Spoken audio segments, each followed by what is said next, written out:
제8편 이런 경우에는 어떻게 하나요? 첫째, 주의가 산만해질 때는 어떻게 하나요? 주의가 산만해지는 것은 피할 수 없는 일입니다. 그것은 우리가 거룩하지 않다는 뜻이 아니라 단순히 인간적이라는 뜻입니다. 우리 삶에서는 많은 일이 벌어지고 기도 시간이 되어도 생각이나 염려, 걱정, 계획 등 분심이 드는 것을 수도꼭지에 잠그듯 막을 수 없습니다.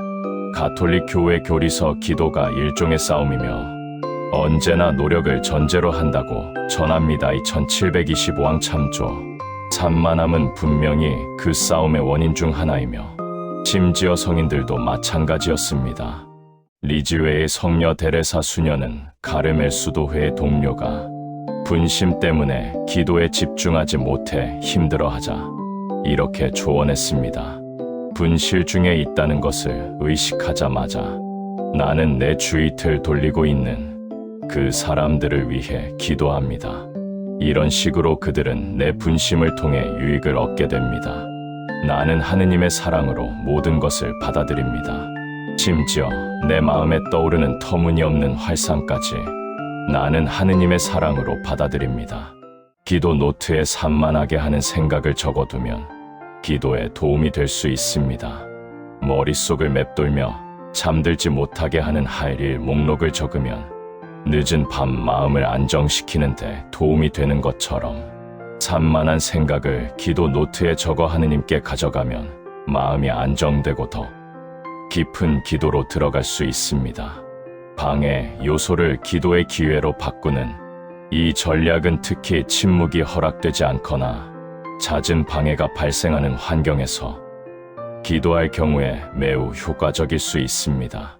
겉으로 조용히, 속으로도 조용히라는 교사들의 행동 지침은 산만함을 극복하는 다른 기술을 요약한 것입니다. 종교 음악을 듣거나 이어폰으로 백색 소음을 들으며 차분한 분위기를 조성해 봅시다. 눈을 감고 또는 뜨고 십지가나 성상에 시선을 집중합니다. 묵주 기도로 손을 바쁘게 합니다. 두 번째, 아무것도 느낄 수 없다면 어떻게 하나요? 기도할 때 아무것도 느끼지 못하는 경우가 꽤 자주 있을 것입니다. 실망스럽겠지요. 우리는 하느님께 기도하며 즉각적인 응답을 받을 수 있기를 희망하고 기대합니다. 칭하고 찾고 두드려 보지만 달라지는 것은 아무것도 없습니다. 내가 무엇인가를 잘못하고 있는 것인가요? 나는 충분히 잘 기도를 한 것인가요? 기도 안에서 하느님께 고민을 털어놓는 것은 결코 잘못된 일이 아닙니다. 마음속에 있는 것을 그분과 나누는 것은 옳습니다. 하지만 하느님께서 우리의 기도를 들으시는 방식은 우리가 기도를 드리는 방식과는 다릅니다. 기도했는데 아무것도 느껴지지 않는다고 해서 하느님께서 우리의 기도를 듣지 않으신다는 뜻은 아닙니다. 기도가 하느님의 목록에서 올바른 항목에 표시되지 않았다는 의미도 아닙니다. 그 기도는 응답받을 수 없다거나 앞으로도 응답받지 못한다는 의미도 아닙니다. 기도에는 우리의 감정적 반응보다 훨씬 더 많이 있습니다. 많은 성인들이 영적 메마름의 체험에 대해 글을 썼습니다. 로울라의 이냐시오 성인은 기도에서 성취감을 느끼지 못할 때 영적 고독이라는 용어를 사용했습니다. 영성 서적의 고전인 십지가의 성 요한의 어두운 밤은 성인의 고통과 투쟁을 묘사했습니다. 리즈웨의 성녀 데레사는 자서전 8장의 시작 부분에서 자신의 영적 메마름의 상태를 자세히 설명하며 자신의 충실하지 못한 태도와 묵상 시간에 조는 습관을 탓합니다. 콜카타의 성녀 마더 데레사는 죽어가는 가난한 사람들을 돌보며 가장 겸손한 사도직을 하면서도 수십 년 동안 영적 어둠을 헤쳐나가야 했습니다. 아무것도 느껴지지 않는다고 해서 우리가 혼자인 것은 아닙니다.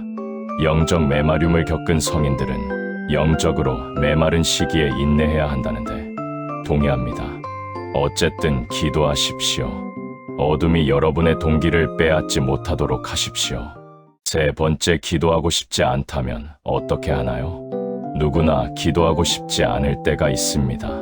하지만 기분이 좋지 않아도 직장이나 학교에 가야 하고 직장이나 학교에 가지 않을 평객거리를 찾기 쉬워도 영양가 있는 음식을 먹고 잠자리에 들어야 하는 것처럼 우리는 어쨌든 기도해야 합니다. 기도 시간이 다가오는데도 기도하고 싶지 않다면 그래도 기도를 포기하고 싶은 유혹과 싸우는 것이 최선입니다.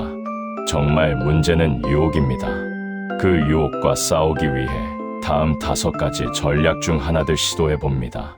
1. 기도하고 싶은 마음이 들도록 하느님께 도움을 청합니다. 2. 어쨌든 기도합니다. 다만 색다른 방법을 시도해 봅니다. 기도하던 방식이나 장소, 방법을 바꾸거나 새로운 영성 서적을 읽으며 영감을 얻어봅니다. 3. 천천히 시작합니다. 음악을 듣거나 시편을 읽거나 기도 노트를 쓰면서 시작합니다. 무엇이 기도할 마음을 빼앗아 가는지 하느님께 편지를 써봅니다. 그렇게 하는 것 자체가 기도입니다. 4. 마음을 가라앉힙니다. 마음이 여러 갈래로 분주하면 묵주 기도나 하느님 자비의 5단, 기도처럼 반복적인 기도가 생각을 잠재우는 데 도움을 줍니다. 5. 도움을 요청합니다. 기도를 게을리하려는 유혹에 맞서 싸우도록 대천사 성 미카엘의 전구를 청합니다. 4번째, 응답을 못 받으면 어떻게 하나요? 기도의 응답은 소원이 이루어진 것과는 다릅니다. 성경은 간절히 기도한 사람들의 이야기로 가득합니다. 즉각적으로 기도의 응답을 받는 이도 있고 아주 오랫동안 기다린 사람들도 있습니다. 대부분의 사람들은 자신이 기대이거나 원한 대로 응답을 받지는 못합니다. 그러나 그들 모두 응답을 받았습니다. 예수님께서 우리에게 기도하는 법을 가르쳐 주실 때 아버지의 뜻이 이루어지게 하십시오. 루카 2장 42절에 이렇게 전하고 있습니다. 예수님께서 겟세마니 동산에서 당신이 견뎌야 할 고난을 없애달라고 아버지께 기도하실 때 직접 그렇게 기도하셨습니다. 그러나 예수님은 당신의 마음을 하느님께 쏟아부은 뒤 아버지의 뜻에 순종하셨습니다. 예수님은 우리의 소원을 들어주겠다고 약속하신 적이 없습니다. 하느님께서는 우리에게 좋은 것을 주시겠다고 약속하셨습니다. 너희 가운데 아들이 빵을 청하는데 돌을 줄 사람이 어디 있겠느냐? 생선을 청하는데 뱀을 줄 사람이 어디 있겠느냐? 너희가 악해도 자녀들에게는 좋은 것을 줄 알거든.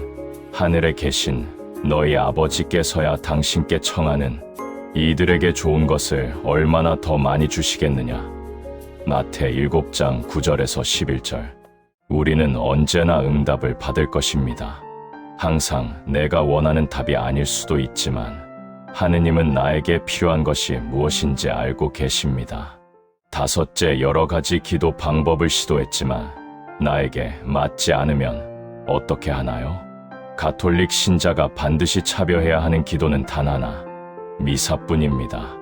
미사에서 아무것도 얻지 못한다고 느낄 때도 있지만 성체성사의 현존과 주일 및 주길 미사 참례의 의무에 순명할 때 우리는 은총을 연어 누립니다.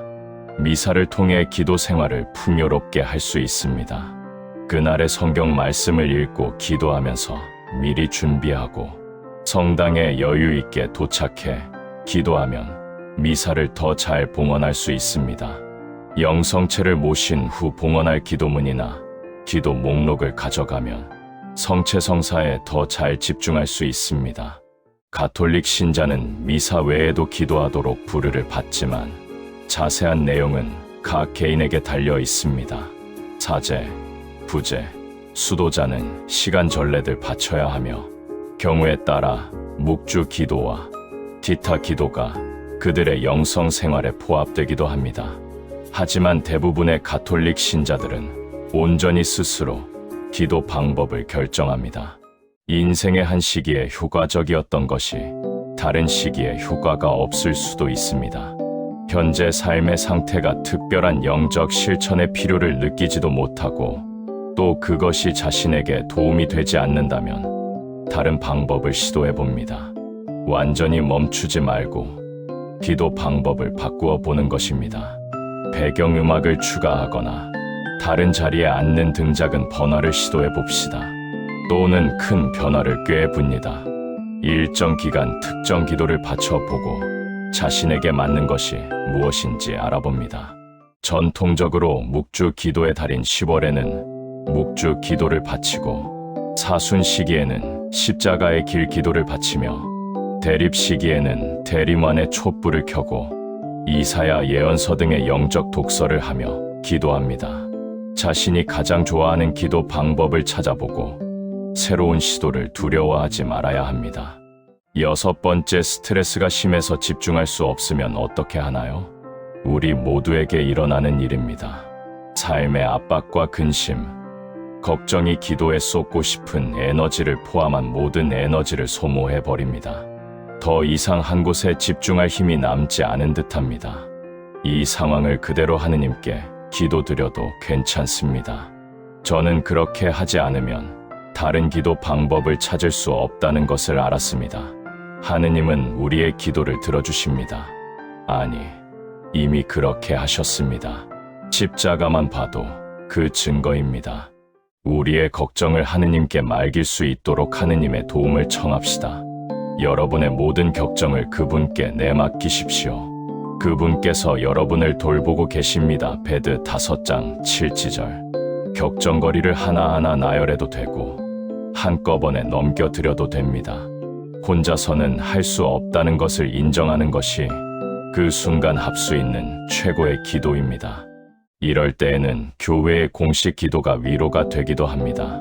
묵주 기도나 하느님 자비의 5단 기도는 생각을 가라앉혀고 고통 속에서 숨을 돌릴 여유를 되찾도록 도와줍니다.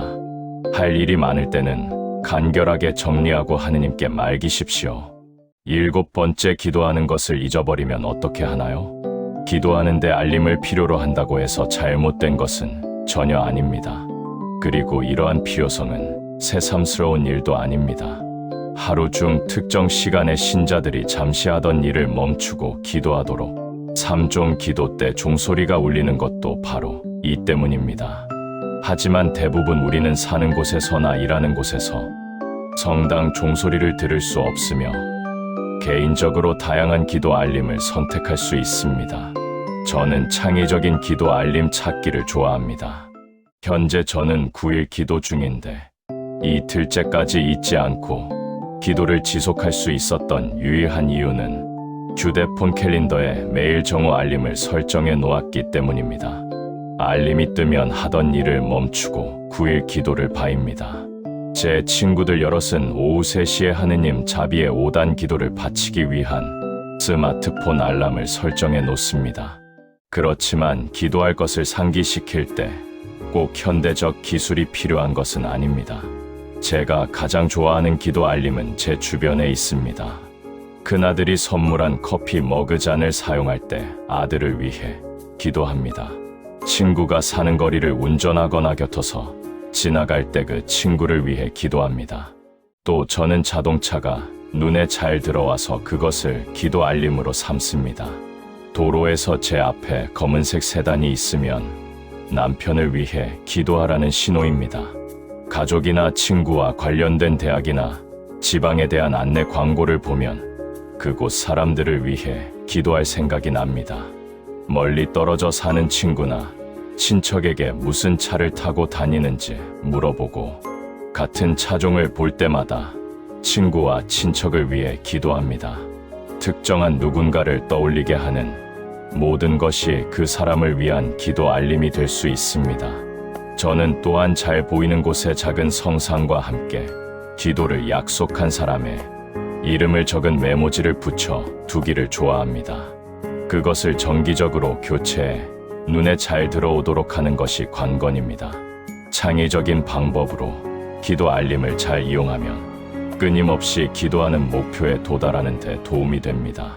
기도는 하느님과 인간과의 인격적 만남이요 대화로서 자신의 정신과 마음과 몸을 하느님께로 향하여 그분의 말씀을 듣고 생활을 통해서 응답하는 그리스도의 신앙 행위입니다. 끝까지 들어주시어 감사합니다.